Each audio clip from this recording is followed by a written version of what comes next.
बिस्मिल्लाहिर्रहमानिर्रहीम। अल्लाहुम्मा सल्लि अला सय्यिदिना व नबिय्यिना व शफीअना व मौलाना मुहम्मदिन सल्लल्लाहु अलैहि व आलिहि व असहाबिहि व अज़वाजिहि व बारिक व सल्लिम। আল্লাহ রাব্বুল আলামিনের রহমত ব্যতীত পৃথিবীতে কিছুই ঘটে না।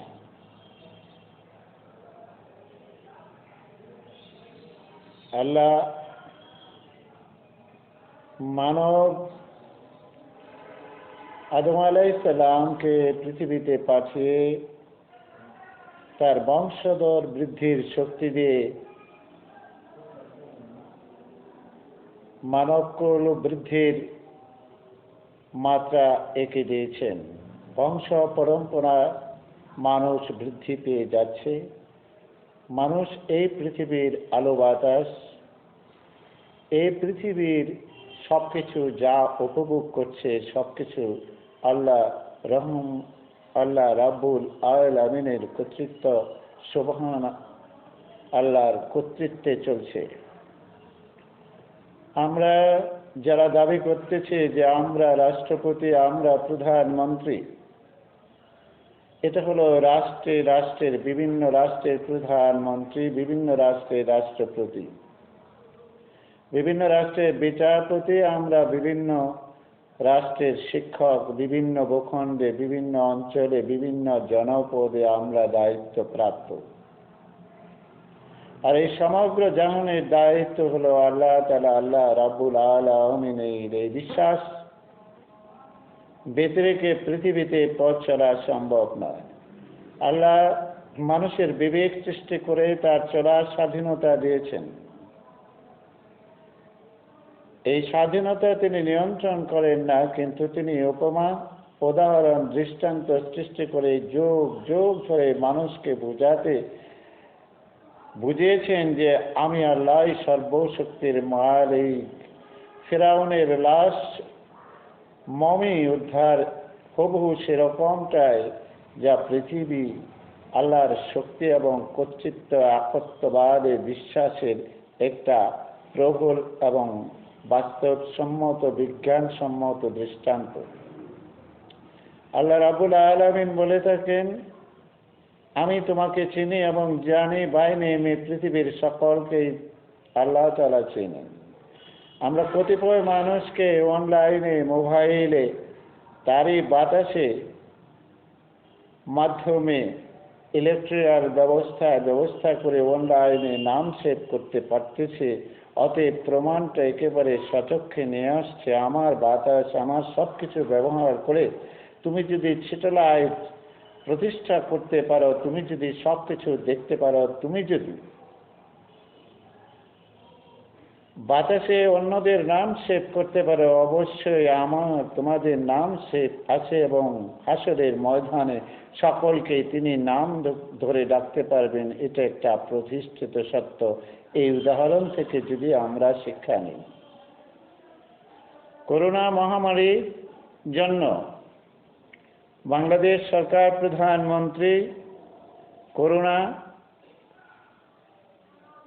যে টিকা সরবরাহ করেছেন, সেজন্য দেশের আর্থিক খাত থেকে বিরাট একটি অংশ চলে গিয়েছে।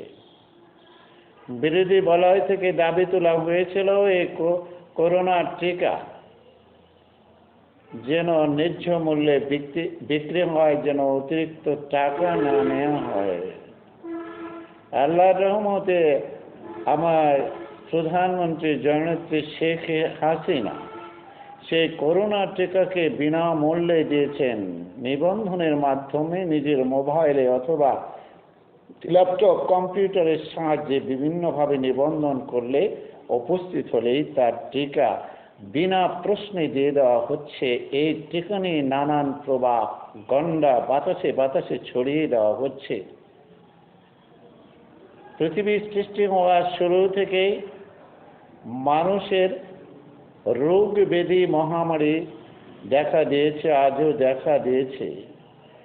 প্রত্যেক মহামারীতে কিছুটা নিয়ম আইন কানুন স্বাস্থ্যবিধি রক্ষা করার নিয়ম কানুন হাদিসে উল্লেখ রয়েছে। স্বাস্থ্যবিধি মেনে চলার এই স্বাভাবিক প্রবণতাটাও যেমন আমরা হারিয়েছি, এবং অপরের কথায় টিকা, করোনার টিকা নিতেও আমরা নানা টালবাহানা করতেছি। এটা আমাদের স্বভাবজাত ধর্ম। আমরা বুদ্ধিবৃত্তি দিয়ে চিন্তা করি না যে আমার জ্বর আসতে যেমন ট্যাবলেট খেতে হয়, অন্যান্য রোগ হলে যেমন ডাক্তারের কাছে যেতে হয়, ঔষধ খেতে হয়, সে ঔষধগুলোও কিন্তু এই চিকিৎসা বিজ্ঞানীরা তৈরি করে থাকে। বসন্ত, কলেরা প্রভৃতির টিকা, ফ্লু, বার্ড ফ্লু যাই আছে সব প্রতিষেধক ঔষধগুলো আমাদের চিকিৎসা বিজ্ঞানীরা গবেষণা করে সৃষ্টি করেছেন। করোনা এর ব্যতিক্রম নয়।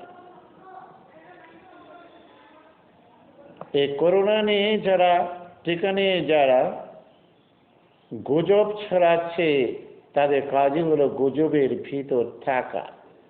আমাদের নাগরিক হিসাবে দায়িত্ব হলো টিকাটা নেওয়া। পূর্বে বলেছি যে আল্লাহ রাব্বুল আলামিন মানব সৃষ্টি করে তাদেরকে স্বাধীনভাবে চলার শক্তি দিয়েছে, কিন্তু আইন তিনি কোরআনের মাধ্যমে দেখিয়েছেন। এখানে যারা তাকওয়া অর্জন করবেন আল্লাহ তাদের ভালো করবেন, আল্লাহ তাদের ফয়সালা দিবেন। আর যারা তাকওয়ার বাইরে যাবে তাদের ব্যাপারেও আল্লাহ কঠিন সিদ্ধান্ত নিয়ে রেখেছেন। রাষ্ট্র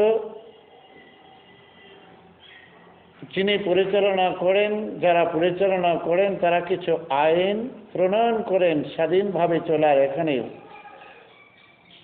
দৃষ্টান্ত হাজারও রয়েছে।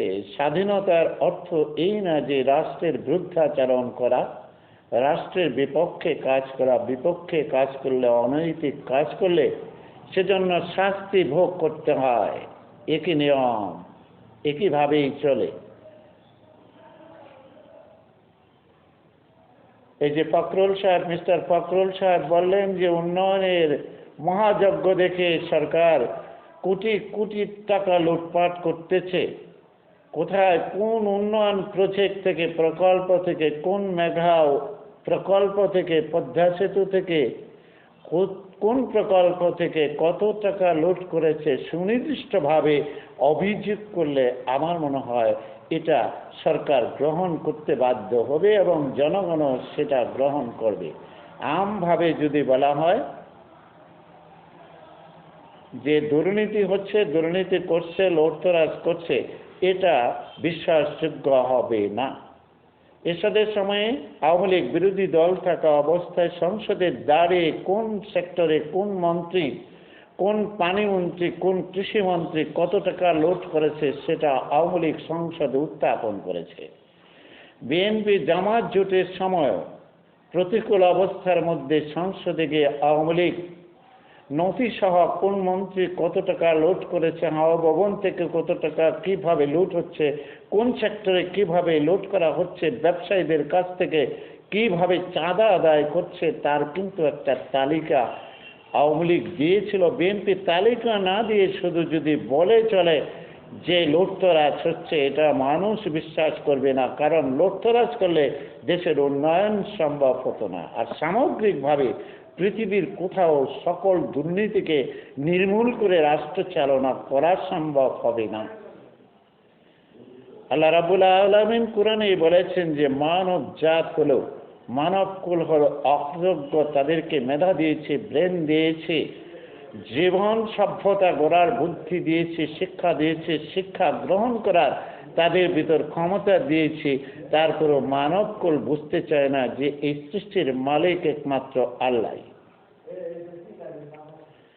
কেউ যদি ভাবেন যে আমি 1 একর জমির মালিক, অত্যন্ত ভুল ধারণা। জমিটা হলো আল্লাহর সৃষ্টি, এটার মালিকানা আমি এখন পেয়েছি। কিন্তু প্রকৃত মালিককে যদি বিশ্বাস না করি, তাহলে যদি আমরা একটু তাকাই নদী ভাঙ্গন এলাকার দিকে, দেখা যাবে হাজার হাজার একর জমি নদীর গর্ভে বিলীন হয়ে যাচ্ছে।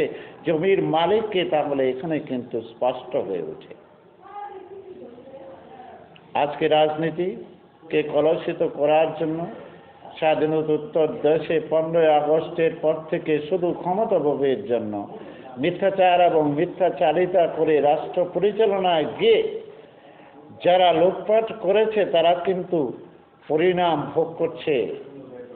এই পরিণামটুকু যদি তারা স্মরণে না রাখে তাহলে অবশ্যই ক্ষতিগ্রস্ত হবে। আর সেটা যদি বর্তমান সরকার আমলে না নিয়ে রাষ্ট্র পরিচালনা করে তারাও ক্ষতিগ্রস্ত হবে। বাতাসে ইথারে প্রভাকাণ্ডা ছড়ে এটাকে নস্যাৎ করা যাবে না। রাষ্ট্র ক্ষমতা দেয়ার মালিক জনগণ হলেও এই ভাগ্যটা আল্লাহ নিয়ন্ত্রণ করে থাকে। আর যদি সেখানে দুর্নীতি করে বা রাষ্ট্রের জনগণের খেদমতে সরকার ব্যর্থ হয় প্রবলভাবে, তখন আল্লাহর তরফ থেকে একটা লানত নেমে আসবে। মানুষকে চিৎকার করতে হবে না, অটোমেটিক্যালি মানুষের ভিতর একটা ফ্লুয়েন্সি এসে যাবে। তারা তীব্র আন্দোলন করে তুলবে। লগি বৈঠার আন্দোলন দিকে তাকালে সেটা কিন্তু দেখা যায়। এখানে যদি একটু তর্জমা শুধু এটাই আসে যে আওয়ামী লীগ বঙ্গবন্ধু সরকার যখন ক্ষমতায় এসেছিল তখন দুর্নীতি হয়েছিল, মানুষ সেই জন্য বঙ্গবন্ধুর মৃত্যুর পর কথা বলেনি, সেটা অত্যন্ত রাজনৈতিকভাবে একটি ভুল সিদ্ধান্ত। কারণ পরিবেশ পরিস্থিতি বিরোধী বলয় যারা ক্ষমতা দখল করেছিল চক্রান্তটা এত দ্রুত ছড়িয়ে দিয়েছিল যে এবং লুটতরাজের সঙ্গে তারাই জড়িত হয়ে গিয়েছিল। রিলিফ বলেন, কম্বল বলেন, লৌটের 45% তাদের হাতে চলে গিয়েছিল। কিছু বেপরোয়া সৃষ্টি হয়েছিল। স্বাধীন দেশে নাগরিক আমরা সকলেই রাজনীতি করব, এটা স্বাভাবিক। রাজনৈতিক মতাদর্শ যেভাবে সৃষ্টি হয়েছে সেটা স্বীকার করে রাজনীতি করাটাই অনেক ভালো। বঙ্গবন্ধু স্বাধীনতার ঘোষণা করে না এটা বলে জিয়াউর রহমানকে স্বাধীনতার ঘোষক বানানো যাবে না। কেননা আমরা জিয়াউর রহমানের জন্ম, জিয়াউর রহমান যখন রাষ্ট্রীয় ক্ষমতায় প্রতিষ্ঠিত তখন ইতিহাসে পড়েছি স্বাধীনতার পাঠক হলো জিয়া এবং শেখ মুজিবের পক্ষে ঘোষণা করছে। জিয়া কিন্তু এটার প্রতিবাদ করতে পারেনি, কারণ সঠিক ইতিহাস ছিল। জিয়াকে জীবন্ত ইতিহাস দিতে গিয়ে যদি এইসব ইতিহাস বিকৃতির পায়ে তারা চলে তাহলে সে পরিণাম খুব ভালো হবে না। বাংলাদেশে অনেক এমপি রয়েছে, অনেক মন্ত্রী রয়েছে যারা ভালো কাজ করছে, তাদের আমলনামা কিন্তু ভালো। যারা নিজের শক্তি প্রদর্শন করতে গিয়ে আগাছা পরগাছা অনুপ্রবেশকারীদের ঠাঁই দিয়েছে তাদের আমলনামাও কিন্তু শেখ হাসিনার দরবারে চলে যাচ্ছে, আওয়ামী লীগের হাতে চলে যাচ্ছে, রাষ্ট্রের বিভিন্ন ইন্টেলিজেন্স ব্রাঞ্চের হাতে চলে যাচ্ছে। যারা এমপি হওয়ার পর মনে করেন যে মাইমিন সৃষ্টি হলে আমার রাজত্ব বহাল থাকবে, আমার এমপিত্ব বহাল থাকবে, এটা ভুল। মানুষ যখন ভোট দেয় তখন মাইমন হিসাবে ভোট দেয় না। দলীয় প্রার্থী অথবা তার মর্যাদা রক্ষার জন্য তার যে সিবি, তার যে পরিচিতি সেটা জনগণের কাছে পছন্দ হয় তখনই ভোট দেয়। কনস্টিটিউশন কাছে দলীয়ভাবে এসে যারা উপদল সৃষ্টি করে, এই যে ফেসবুকে দেখি অমুক নেতার সমর্থন গোষ্ঠী, এই সমস্ত কিন্তু ভুল ভ্রান্তি। কোনো সমর্থন গোষ্ঠী তৈরি করে কেউ টিকতে পারেনি। আমরা দেখেছি দেহরক্ষী ইন্দিরা গান্ধীকে হত্যা করেছে, সাদ্দামের দেহরক্ষী সাদ্দামকে দেখিয়ে দিয়েছে এবং হত্যার সহযোগিতা করেছে। সে যে বাহিনী তৈরি করেছিল সেই বাহিনী কোনো কাজে আসেনি।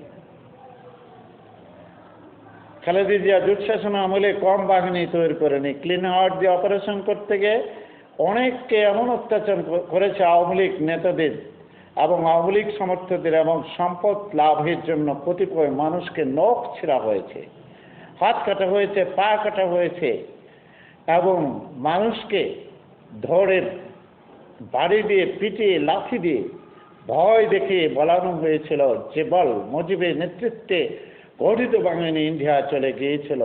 ইতিহাসটা কালো করতে চেয়েছিল কেন? মুজিবের নেতৃত্বে গঠিত মুক্তিযোদ্ধারা ইন্ডিয়া গিয়েছিল, তাহলে এখানে জামাত মুক্তিযুদ্ধ করেছে এই কথাটাকে প্রতিষ্ঠিত করার জন্য কিন্তু সম্ভব হয়নি এবং যতদিন পৃথিবী থাকবে সম্ভব হয়নি। তর্ক বিতর্ক করা যাবে, যে জায়গায় আছে যাদের ভুল ভ্রান্তি আছে তাদের ক্ষমা চাওয়া উচিত।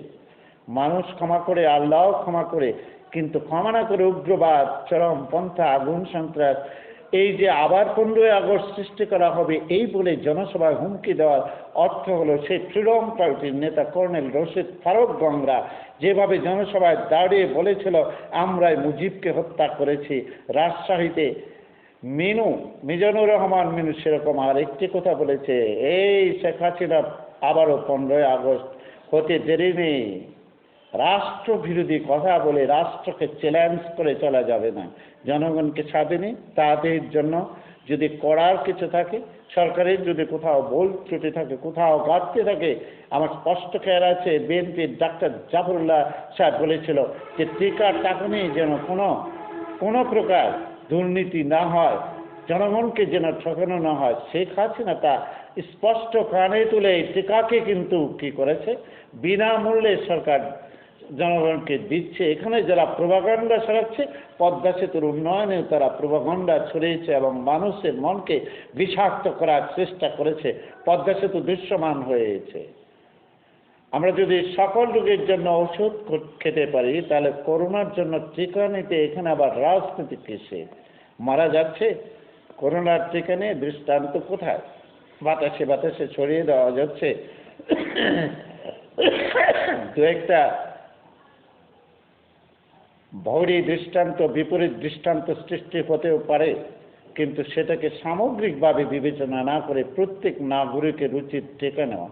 আর শিক্ষা সেক্টর খোলার বিষয়ে আমি সম্মানিত শিক্ষামন্ত্রীকে অনুরোধ করব এটাই যে যেহেতু করোনার জন্য দীর্ঘদিন স্কুল কলেজ বন্ধ রাখা হয়েছে, এখানে কোনো টাইম ফিক্স আপের কথা না বলে করোনা উন্নয়ন সম্ভব হলে কোমলমতি শিক্ষকদের স্কুলে নিয়ে আসা হবে, একটি কথায় থাকাই ভালো।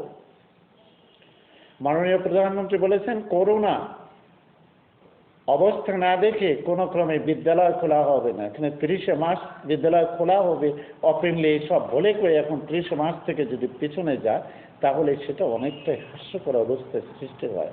কারণ সাধারণ মানুষও বলতে চাচ্ছে, প্রোপাগান্ডাটা ছড়ানো হচ্ছে, যেখানে সব সেক্টর চলছে সেখানে শুধু শিক্ষা সেক্টর বিদ্যালয় বন্ধ রেখে সরকার হয়তো ভুল করছে। কিন্তু আমভাবে এটার জন্য কোনো আন্দোলনও গড়ে ওঠেনি এবং সাধারণ মানুষও তাদের সন্তানদের বিদ্যালয় দিতে একটু ভীত সন্ত্রস্ত। আমরা রাজনীতি করব যে যার প্ল্যাটফর্ম থেকে, যার প্ল্যাটফর্ম যে যার আদর্শকে ভালোবাসবে সেটা ভালোবাসতে পারে, কিন্তু নৈতিকতা বিবর্জিত হয়ে কাজ করাটা ঠিক হবে না। প্রোপাগান্ডা দিয়ে সব কিছু করা যায় না।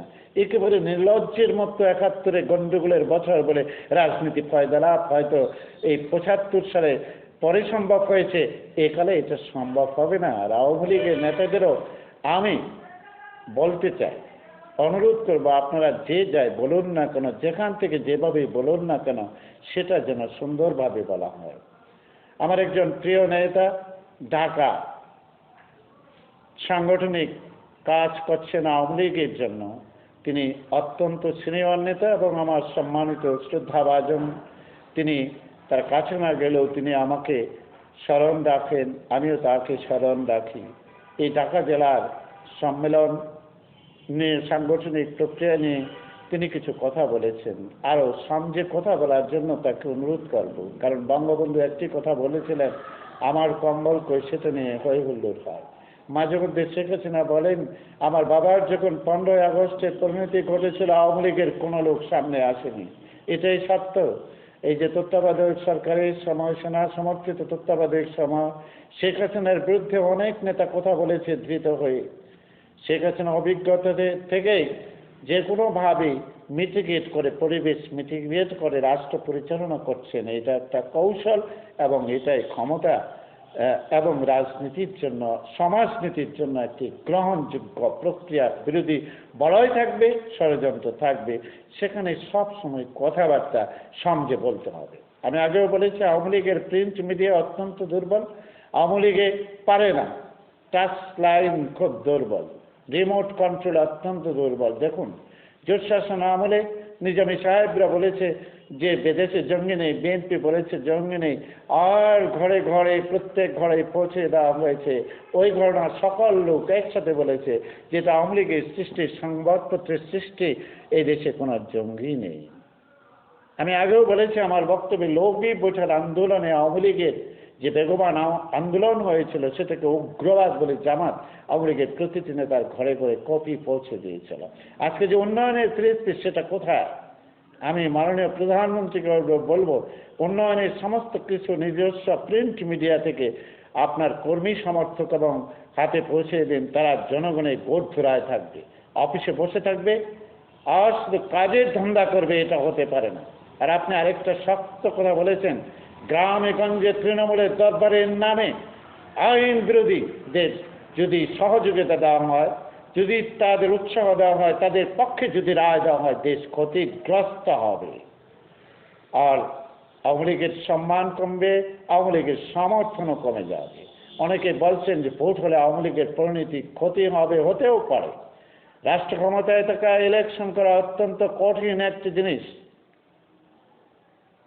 জনসম্পৃক্ত হবার জন্য প্রত্যেক জেলায়, প্রত্যেক থানায়, প্রত্যেক ইউনিয়নে, প্রত্যেক ওয়ার্ডে, পাড়ায় পাড়ায়, মহল্লায় মহল্লায় স্বাধীনতা সংগ্রামের সময় যেভাবে বঙ্গবন্ধু মানুষের মনে বিধৃত হয়েছিলেন, আওয়ামী লীগ যেভাবে মানুষ গ্রহণ করেছিল, আজকে সেই পরিবেশ সৃষ্টি করা জরুরি। খোদা হাফেজ, জয় বাংলা।